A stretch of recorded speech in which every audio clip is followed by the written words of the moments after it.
Itinanggi po ng DILG, PNP at NBI ang sinabi ni Congressman Paulo Duterte na mayroon na umanong ICC arrest warrant laban kay Senador Bongo. May pasarin pa si Interior Secretary John Vic Remulla sa mambabatas. Saksi, si Ian Cruz. Ipinost online ni Congressman Pulong Duterte ang sinabi ng mapagkakatiwalaan niyang source. Meron na anyang arrest warrant laban kay Senador Bongo at dalawang dating opisyal ng pulisya mula sa International Criminal Court o ICC. Sigo ang dating Special Assistant to the President noong panahon ni dating Pangulong Rodrigo Duterte at kasama sa tinukoy na co-perpetrators sa kasong crimes against humanity of murder and attempted murder laban kay Duterte sa ICC.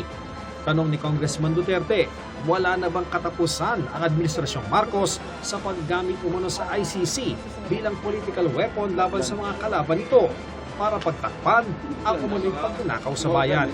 Si Senador Go naman, ipinagpapasa Diyos anya ang lahat, pero giniit niyang wala naman anya siyang nilalabag na anumang batas ng tao o batas ng Diyos.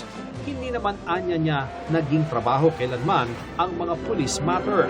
Pero sabi ng PNP, wala pa silang natatanggap na opisyal na komunikasyon o direktiba tungkol sa umano'y ICC warrant. Buti pa siya alam niya. Ako hindi ko alam. The Philippine National Police is ready.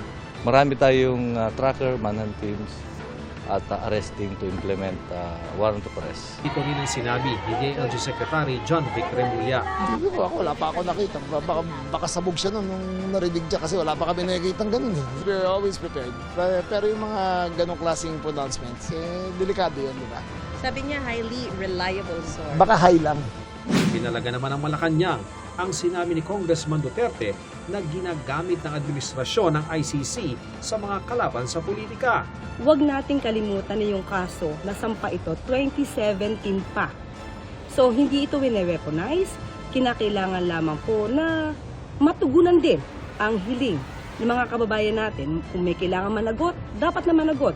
Pinapaubayan na ng palasyo sa Department of Justice o DOJ ang pagsagot kung may utos ang Pangulo kaugnay ng posibleng pag-aresto sa isang senador. Pero sabi ng National Bureau of Investigation na nasa ilalim ng DOJ. Wala pa po. Wala po kaming nare-receive pa. Walang communication pa ng warrant.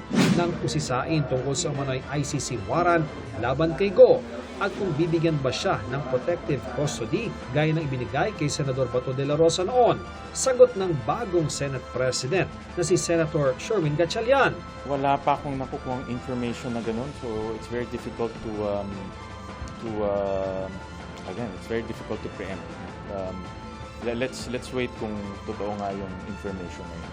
Hindi rin masagot ng Senate President kung hindi rin ba maaresto si Go kung may sesyon ng Senado. The situations vary. So it's very hard to answer and then iba naman yung situation. Post Ian Cruz ang inyong saksi.